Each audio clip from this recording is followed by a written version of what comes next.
Assalamualaikum warahmatullahi wabarakatuh. Saya Farisari Hada Putri akan membahas tentang bentuk-bentuk badan usaha yang ada di Indonesia. Yang pertama ada perusahaan perseorangan.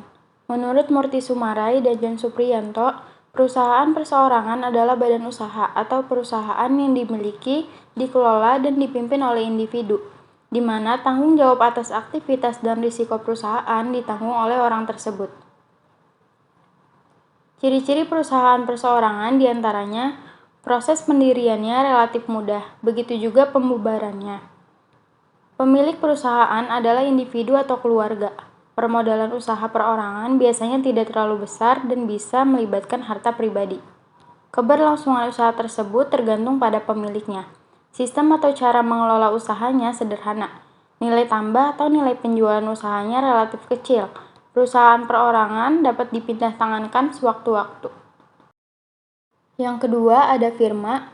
Menurut Undang-Undang Hukum Dagang RI, firma memiliki pengertian sebagai tiap-tiap perserikatan yang didirikan guna menjalankan suatu perusahaan yang dibawa satu nama bersama.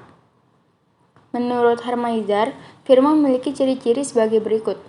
Apabila ada utang yang tidak terbayar, maka setiap pemilik wajib melunasi dengan harta pribadi. Setiap anggota tidak memiliki hak untuk memasukkan anggota baru tanpa izin anggota lainnya.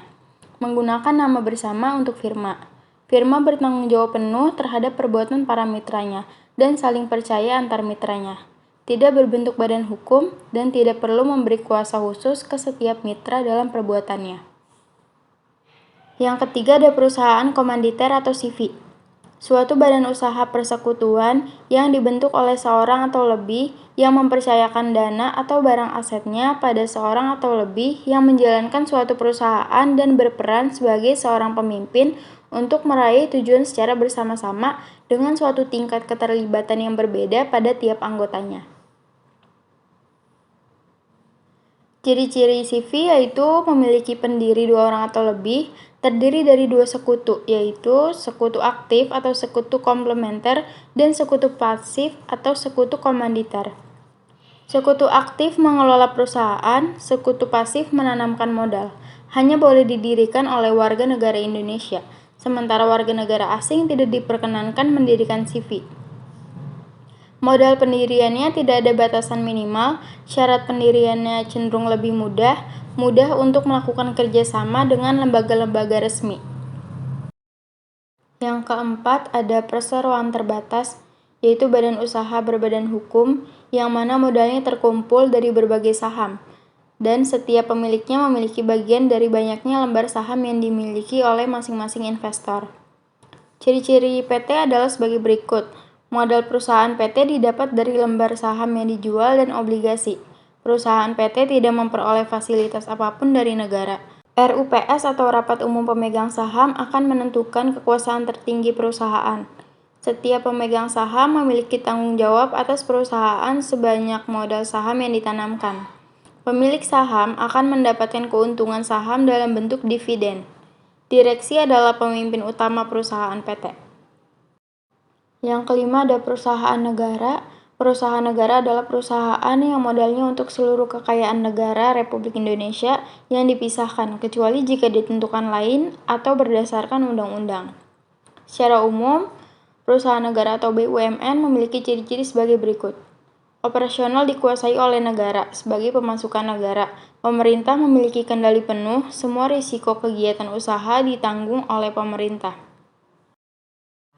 Yang keenam ada perusahaan pemerintah. Perusahaan pemerintah sama seperti perusahaan negara, perbedaannya adalah status badan hukum dan sifat operasionalnya, seperti aktivitas dan tujuan komersialnya. Yang ketujuh ada koperasi. Menurut Undang-Undang Nomor 25 Tahun 1992, koperasi dapat diartikan sebagai sebuah badan usaha yang beranggotakan sekumpulan orang yang kegiatannya berlandaskan prinsip koperasi sekaligus sebagai gerakan ekonomi kerakyatan yang berasaskan kekeluargaan.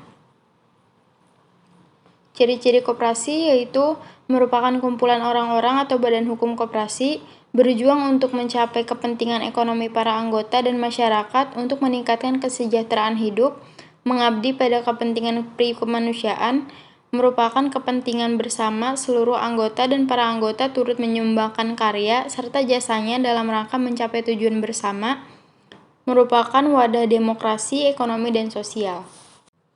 Yang terakhir ada yayasan. Yayasan adalah suatu badan hukum yang mempunyai maksud dan tujuan bersifat sosial, keagamaan, dan kemanusiaan, yang tidak mempunyai anggota dan didirikan dengan memperhatikan persyaratan formal yang ditentukan dalam undang-undang.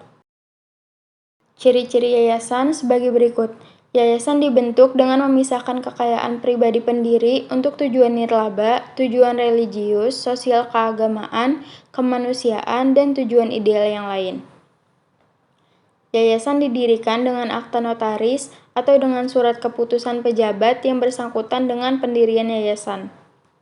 Yayasan tidak memiliki anggota dan tidak dimiliki oleh siapapun, namun mempunyai pengurus dan organ untuk merealisasikan tujuan yayasan.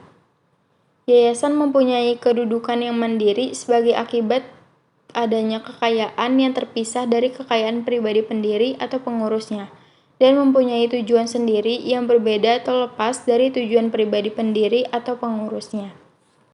Sekian yang dapat saya sampaikan, kurang lebihnya mohon maaf. Wassalamualaikum warahmatullahi wabarakatuh.